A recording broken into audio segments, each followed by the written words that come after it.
What is going on, y'all? I am back with another video. Week one is officially done, and I kind of wanted to talk about how my week went and talk about how the challenges that it came with. There were a lot. And again, this is week one. I want to talk about my plan. I want to talk about how I'm going to achieve this goal and achieve this body recomposition and my weight in my weight loss journey. So yeah, I kind of had a few topics for you guys today. I don't have it written down. I am also driving home, so this is really it's unscripted. I'm gonna kind of try to make sure that it stays focused, but basically week one officially done. It took this week to kind of understand what I wanted to do in terms of my diet, my exercise routine, and how to balance all of that. So at first, my diet, my buddy and I from work, his name's Flint, so I'm just going to use his first name. Hopefully he doesn't mind. But Flint and I, we decided to try this challenge by Jeremy Ether. It's basically a challenge where you just eat chicken, potatoes, broccoli, and carrots. And basically the whole premise is that because these are highly satiating foods, it kind of changes your relationship with food in where they're whole foods. You don't need all the junk that comes with chips and sugars and added sugar things. So our original plan was that. And again, so I got back from my work trip. If you watch the first video, I got back from my work trip around the end of April. And then it took a couple weeks to kind of be at this point, but it has been extremely hard. From mid-May about to now, so today's May 29th or May 30th. We tried it. I tried the diet.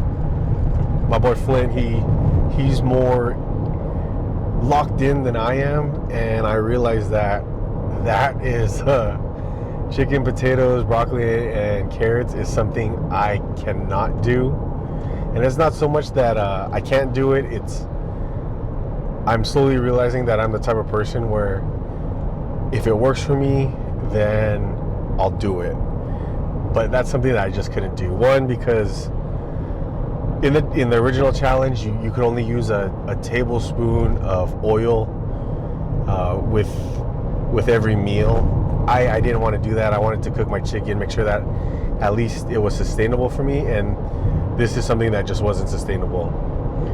I tried sous videing it. I don't have an air fryer at home, so I tried everything that I could to make it as juicy as I can, but it wasn't changing my relationship with how I eat. So there would be days where, okay, well, I get home, there was one night where I cooked caldo de res for the family, and I just ate that. It was just beef and potatoes with some soup, right?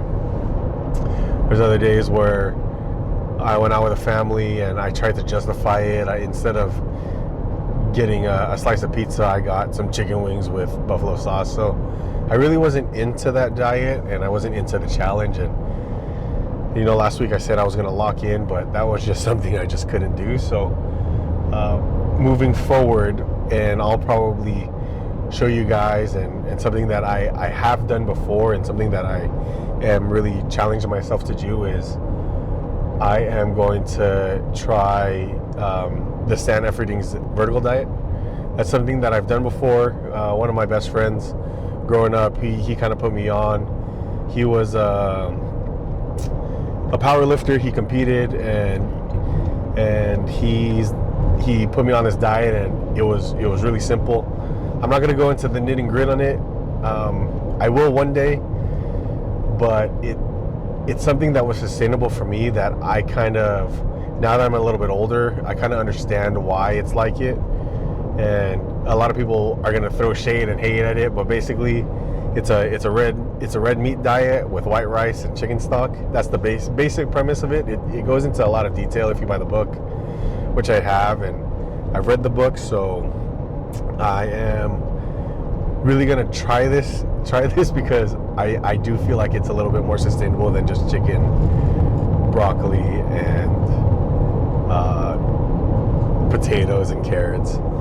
One thing that I do want to say is that I am counting calories and macros, as when the other diet it wasn't calorie counted, so I can basically eat anything that I wanted to. But again, because it wasn't sustainable, it wasn't something that I was really locking in on. I don't feel like it was something that I should be doing. So yeah, so that's my diet portion of it. This all happened within 1 week, so I'm going to be trying it the next week, and I'll kind of update you guys how that goes next week and see if my weight can move down. And so yeah, I do want to another topic I want to talk about today is kind of like my non-negotiables. So this week kind of had me thinking about, okay, well, I'm doing this YouTube thing, absolutely, that's a non-negotiable for me, but what other things in my life can I improve in order to be better and to do better? So one thing that I started doing is, okay, well, I journal every day.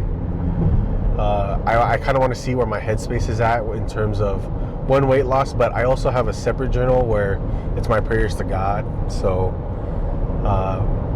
that is something that I'm doing as a non-negotiable. So every day I have my journal, and then I have a journal that's prayers to God. Number two, of course, another one that everybody will see if you follow me on TikTok or YouTube Shorts. I take a video of my body composition and I weigh myself every day. That's something that again, in my last YouTube short video or my TikTok video or the short video form, that's something that I'm not married to. It doesn't dictate how I'm going to eat, or it doesn't dictate how I feel. It's just something to document how it is. Again, it's about how this whole thing is about how I feel.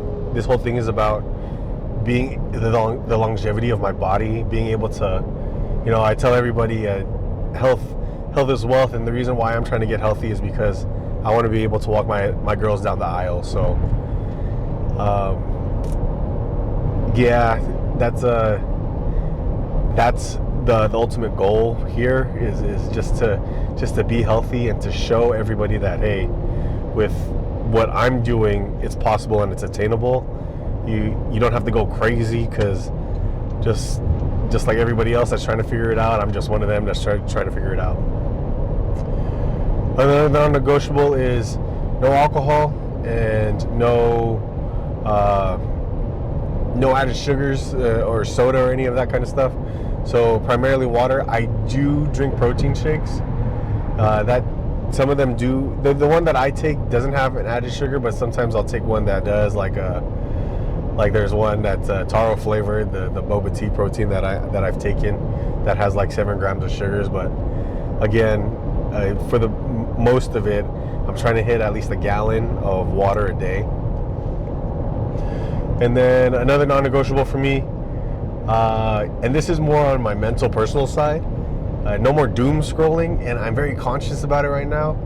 So I'll get on Instagram and I'll just be scrolling, just looking at people's updates or whoever I follow, and finding something funny, and I'll just scroll and scroll and scroll, and all of a sudden, okay, well, 10-20 minutes have passed by. That's 10-20 minutes I could have been doing something else, cleaning the house, editing a YouTube video, or doing whatever, or recording, or working out. So I'm really conscious about doom scrolling and kind of taking time away from my phone. I mean, I bought, like, you'll get to know me more, but I buy a lot of stuff when it comes to things that I like, and so one thing that I bought was a brick. It's called the company's called Brick, and basically you just brick your phone and you tap a little square box. I might even actually have it in here. Tap a little square box and then it bricks your phone, and you can't use particular apps that you. Oh, I do have it. So something like that. I keep one in the house, and I also keep one here just in case, right? So another non-negotiable. I don't know how many that is right now, but I'm just gonna kind of talk about it so I can dive deeper into it later on, and hopefully expand on it if anybody has questions or anybody likes any of the topics. But another one is I have to work at least 4 to 5 times a week, and what's nice about this is I'm starting to get addicted to the feeling after the workout. I do have a gym membership. I do go to Fitness 19. I haven't gone in a few months for the sole fact that, one, it doesn't fit into my schedule, and two, I'm able to get a 25-minute workout in just simply on body weight workout, and it's been my dream to be able to do calisthenics. So I jump rope a lot. I also do a lot of air squats, a lot of push-ups, so stuff that like typical body movements that I wasn't doing when benching or deadlifting and all that kind of stuff. So it's all about mobility right now. I don't know what my actual split is, so there's days where Flynn and I will be at work and we'll kind of get a workout in, and we'll just be like, you want to work out or you want to do like a yoga session? It just all depends on what we feel. I think once we get a little bit more on a schedule, then I'll dive deeper into that. So yeah, so right now I want to show everybody that it is possible to get a nice body, and I'm not trying to be sub 10% body fat. I'm just trying to feel good, and when I look in the mirror, hey, I go, damn, like, Brandon, you really put in some work. Like you used to be Big B, now you're somewhat Big B, so stuff like that. But again, that's all part of the process, and I really want to document that for everybody to see. And lastly, a non-negotiable is posting 3 videos a week. So I do 2 shorts, and then I do a long form, which is this YouTube video. I've been watching a lot of like motivational stuff, and if anybody that wants to be a content creator, I'm sure your feed looks exactly like mine. Like, okay, well, what do you do? Do you niche down? All that kind of stuff, and people just talking to your ear on what to do. I think I've watched enough videos and read enough articles where, okay, cool, I can do it, and I know what to do, but the action was never there. So now that I'm really doing it, and it's become a non-negotiable for me, it's a lot easier to really take action. And although I'm still watching some YouTube videos on how to improve more and more each and every day, for me it was the action part of it, and just kind of like I listen to a lot of Think Media. Their slogan, all you got to do is hit record, and this is something that I'm doing. So 2 shorts, which is my weight and my daily weight and composition. So those are the 2 shorts. I do day 1, 2, and 3, and then I do 4, 5, and 6 together, and then my long form, which is this, talking about my week, talking about kind of like what's happened, some goals that I'm setting, all that kind of stuff. I've been very blessed and fortunate to be able to start this journey. I do feel extremely good. I do have a lot of support behind me. My wife's backing me up, and you know, the kids see like, oh well, Papi has a camera in his hand now. Well, what is he doing? And they see me working out and trying to be better. So I also got my boy Flint backing me up, which is crazy too. Like one of my best friends growing up, he texts our group chat. He's all like, hey, look what I found. And it was my TikTok video about my day 1, 2, and 3 body composition, and it was kind of nice to see like the uplifting words. So everybody that says they want to start a YouTube channel, you got to give value to people. For me, I hope this is giving value to people, and if I was to to structure my videos in a way. I think that I want to be able to, at least if you've made it this far, talk about one thing, one valuable thing or one lesson that I'm kind of learning. For me, community is everything. I think that the only way that you can achieve your goals, although you can do it by yourself, with a community, it just makes it so much easier. And you know, this is all solo stuff for me, and I can stop tomorrow and nothing will change. But again, this is solo stuff for me, and then hearing or feeling that community behind me, it makes it even so much better. Of course, I give it all up to God, and I give my life up to God, and everything that I am and everything that I can do is because of Him. But again, find that community, find those uplifting people in your life, because those are the people that will help you achieve your goals and help you really take you to the next level, wherever it's supposed to be. So yeah, that's my valuable lesson for this video. Next week I'll have another one, and we'll see what that kind of looks like. I really do appreciate all of you tuning in, and especially if you got in this far. I really hope that this does give you some value in your life, and it does go to show, like, it's possible, because I'm just a regular person, and everybody that knows me or that has seen me or that has met me, I am just a regular person. There is nothing extraordinary about me. What is extraordinary is I have a beautiful wife, and I got 2 beautiful children that make me want to be better each and every day. So I really do hope that this somewhat motivates you in any sort of way, whether it's to start your own YouTube channel, whether it's to start your own fitness journey, whether it's to find your community so that you can progress in life that way and really start building your life. So as always, I appreciate the love, and I appreciate the support. And signing off, I commend you, and I'm going to say it every single time: be blessed and be a blessing. So God bless you all. Thank you.